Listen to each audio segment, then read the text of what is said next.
Magandang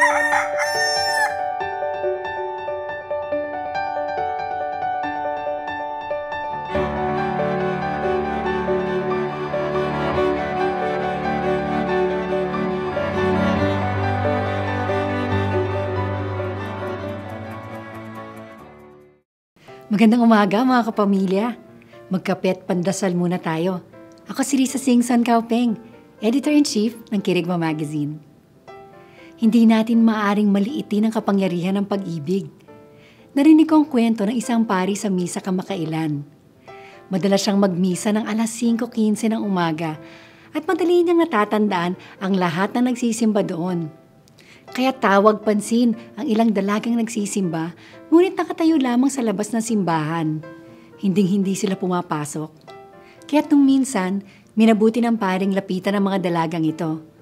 Ilang ulit inimbita ni Father, ngunit sa labas lang talaga sila. Hanggang inimbitahan sila ni Father na magkape.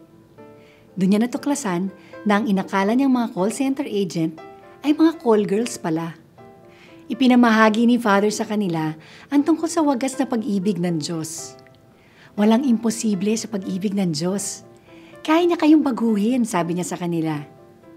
Pagkalipas ng ilang linggo, nakita ulit ni Father sila sa misa, nakaupo sa pinakaharap ng simbahan na may malalaking ngiti.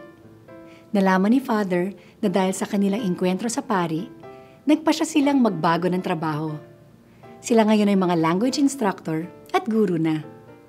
Kapamilya, napaka-powerful ng ating pag-ibig. Kaya nitong magbago ng ibang tao. Dahil sa pag-ibig ng Diyos sa atin, tayo din ay nagbago. Tayo magdasal.